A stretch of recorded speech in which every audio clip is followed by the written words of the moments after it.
position. And coming way back to what we talked about before with that quick kick, they did end up with almost 16, 17 yards difference in the exchange. They're out there now where they can move the ball, do just about anything that they'd like to because they're in a situation close to the middle of the field. So you see the importance of the kicking game on the exchange of possession. Portage Central has it 1st and 10.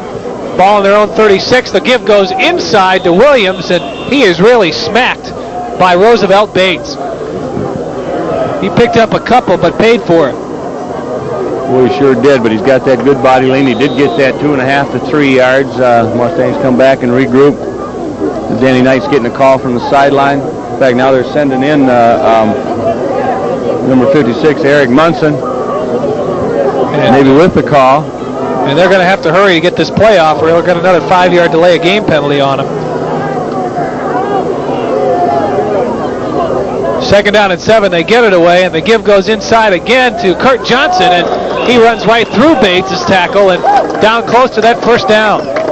Boy, Kurt Johnson, after the 1st yard and a half, Joe, got that all on his own. We can't say enough about the body lean and driving those legs. Covering the ball with both hands, making sure that he's got control of the ball and still moving the ball down the field. They got less than a yard to go now for the 1st down. I tell you, John, I'm really impressed with the sophomore, Roosevelt Bates, at 5'9", 190. He really puts the helmet on you. Boy, he does. Every pop that he's been involved in, we can hear up here quite clearly. And on the other side of the ball, Kurt Johnson ran right through him. So we've got a 3rd down and call it a yard, and we've got all kinds of motion. And Knight's going to be stopped short of that 1st down as he is whiplashed by Marcus Watson. Well, there weren't any flags in that situation. We saw the whole left side of the offensive line take off, so the ball must have been snapped at that time, but the right side of the line didn't move at all until a count or a half a count later. I was really looking for some penalty flags, but they didn't come, and Knight, to his credit, kept his wits about him and kept moving forward, but he didn't get that 1st down, and so Coach Knight's going to punt, at least line up in punt formation on 4th and a couple. Again, what we talked about, you don't want to give up the football near midfield and let Benton Harbor go in for perhaps the winning score from only 45 yards away, and another penalty, and I think another delay of game call. You want to make them move the football from a further distance. And again, a delay of game. Change the situations around a little bit, and Benton Harbor's changing a bunch of personnel, Joe. You may think before they might have had a punt block on, and now they're thinking maybe of a punt return. In fact, they changed their punt return or receiver from one person, number 25, Kevin Collins, into a couple of backs back there. Yeah, it's 80, Williams, and Marshall, 22. So Bruce Eaton with an important kick. The snap is good. They're not coming, and he gets a high kick away down towards Marshall. He backs up, lets it roll, and again a Mustang bounce. And the football surrounded by Mustangs. They better touch it as it rolls back towards their Benton Harbor end zone, and they do down the football inside the 30, down between the 25 and 20-yard line. 6.5 minutes to play. Portage Central 13, Benton Harbor 8. Don't go away. We should have quite a finish. We got a crucial situation in the game, Joe. This may be it. In terms of Benton Harbor controlling the football with about the 6-minute mark on the clock, and Portage Central stopping them and getting the ball back. So all defense now for the Mustangs as they jump into that blitz again and read it successfully. The handoff going inside to Bates, and he has no running room. Boy, that blitz has worked all night long. You want to watch out. You want to be careful at this point when they blitz that they cannot sneak that pop pass off or something similar to that, or get outside now. Harden will check back in at quarterback. He's the junior, a little bit more experienced perhaps. 2nd and 12, they lost 2. And a little bit of a mishandle on the snap. Harden retains possession, but Doug Roberts wraps him up in a hurry. It's a big play, or big misplay, I guess you'd call it, Joe.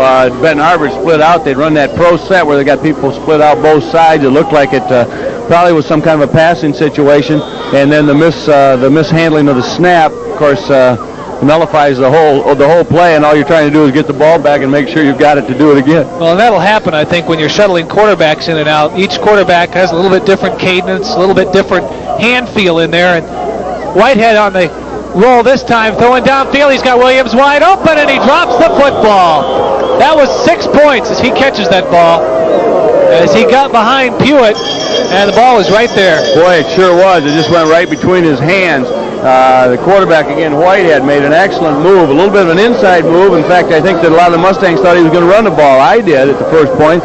Pulls up, turns back, and he has to throw across his body, and yet he throws at some 35, 40 yards, and it's right there. All that needs to be done is caught. Well, excellent throw by the sophomore, running to his left and throwing back across his body. And to Pewitt's credit, perhaps, he might have thought he was going to pick it up and run with it, and he came in a step, and as the punt gets away, and Pewitt catches it right at midfield. But as a defensive back, you've got to stay with the receiver and let your teammates make the tackle on the quarterback. Boy, that's for sure. You can't read that quarterback any more than his eyes and his shoulders, maybe. You can't read the fact that he's going to run until he's crossed that line of scrimmage and he's moving up. That's what we've got linebackers for. That's what we've got other people for. You've got to stay on that deep man until you're for sure that he's not going to throw the ball. And I tell you, the reason I'm such an expert on that was because I got burned as a junior on that very similar play against Loy Oryx in situation where their quarterback rolled out and looked like he was going to tuck it up and run. I took one step in, and boom, he threw it over my head,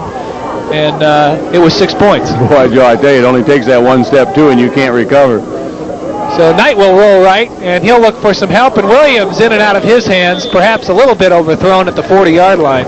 Marty may have jumped just a hair early on that, Joe. He kind of left his feet and reached up, and he may have been able to take an extra step and then catch the ball right in stride.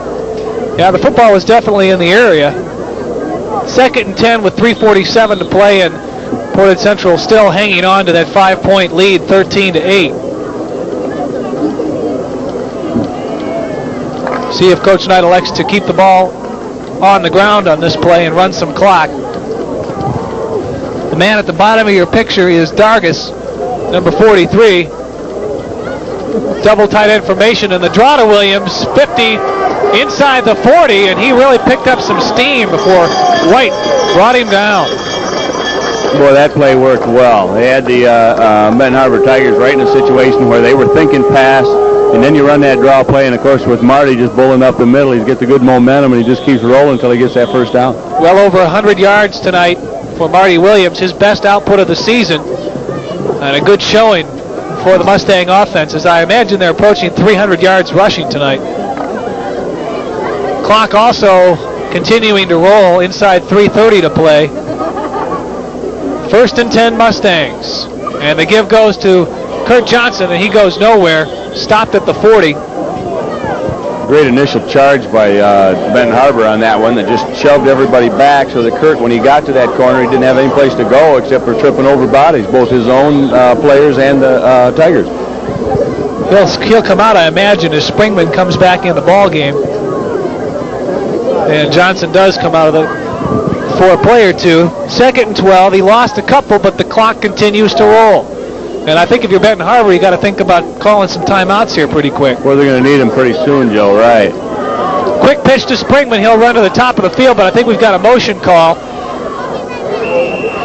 against the Mustangs as Springman is pushed out of bounds across the way. Again, you're right. There is a flag on the play. It's hard to tell what it is. You look at when Springman gets the ball, Dave Sperry pulls out right away. He gets out there in front.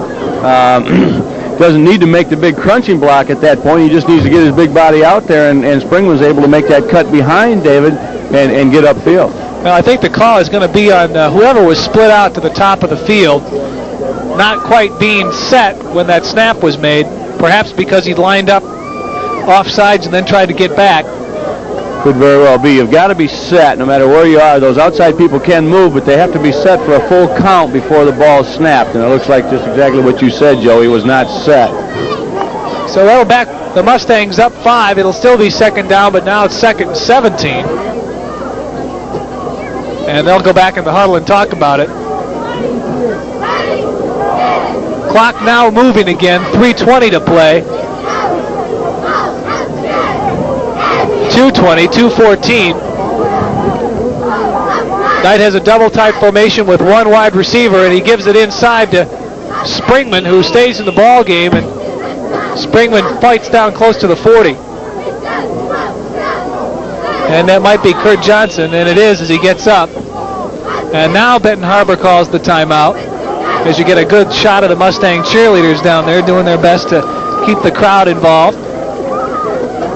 Yeah, Benton Harbor's going to have to use their timeouts now. We're talking a minute 55 seconds. The Mustangs have the ball. They have it for at least 2 more plays since they're inside what I'd call 4-down territory, although they may want to punt it down there or do something different just to make sure that Benton Harbor has as far to go as